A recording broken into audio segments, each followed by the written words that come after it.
Mahpus Hadi ve Makbule Özer'in hani tutuklanıp cezaevine gönderilmesi üzerine bir ailenin bize bir başvurusu vardı.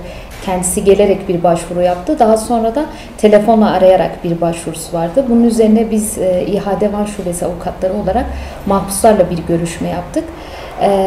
Bunlarla ilgili biz böyle değerlendirip bir rapor hazırladık. Şimdi size raporu açıklayacağız.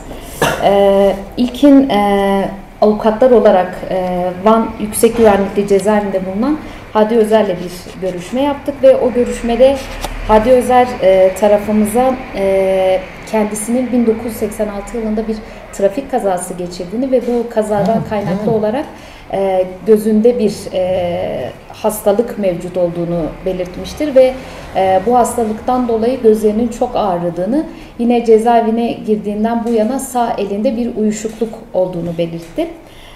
Daha sonra Van T tipi kapalı cezaevinde bulunan Makbule Özer'le avukatlarımız olarak bir görüşme yaptık.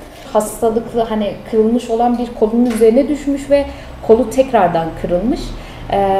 Makbule Özer'de olduğu için, kemik erimesi olduğu için alçıyı kabul etmemiş kolu. Yani şu an kolu kırık bir şekilde cezaevinde arkadaşlarının yardımıyla tedavi edilmekte.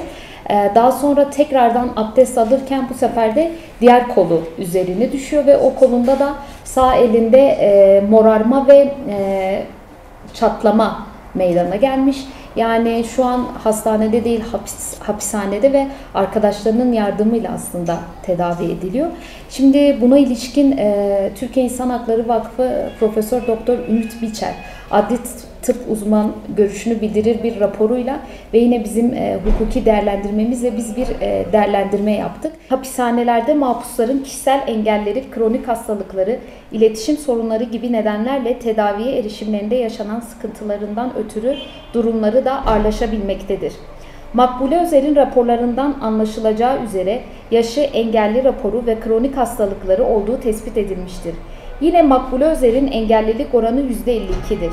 Engelli bireylerin yaşadıkları zorluklar, cezaevlerindeki sınırlı ortamdan kaynaklı mahpus Makbule Özer'in durumunu ağırlaştırabilmekte ve kronik hastalıklarını tetikleyebilmektedir. Hadi Özer ileri yaşta olup geçirmiş olduğu trafik kazasından kaynaklı gözünde ağrılar olmaktadır. Sağ eli uyuşmuş olan Hadi Özer elini kullanamamakta ve günlük ihtiyaçlarını karşılarken zorlanmaktadır. Cezaevi koşullarında olanaklar el vermediğinden ötürü bazı hastalıklar meydana gelebilir ve bulaşıcılığı kolaylaştırılabilir olması başlı başına bir hastalık etkenidir. İleri yaşta olan bireyler için bu durum daha da ağır olmaktadır.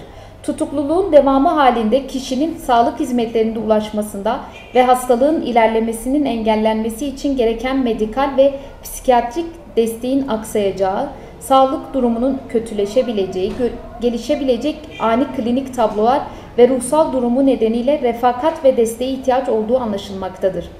İnsanlığın evrensel değerleri ve toplum vicdanı, tutuklu ve hükümlülerin gereksiz acı ve mağduriyetten korunmasını, sağlık hizmetlerine eşit şartlarda ulaşmasını gerektirir. İnsan Hakları ve Biyotip Sözleşmesi ile tüm insanların haysiyetini ve kimliğini koruyarak biyoloji ve tıbbın uygulanmasında ayrım yapmadan herkesin bütünlüğe ve diğer hak ve özgürlüklerine saygı gösterileceği Türkiye tarafından taahhüt edilmiştir.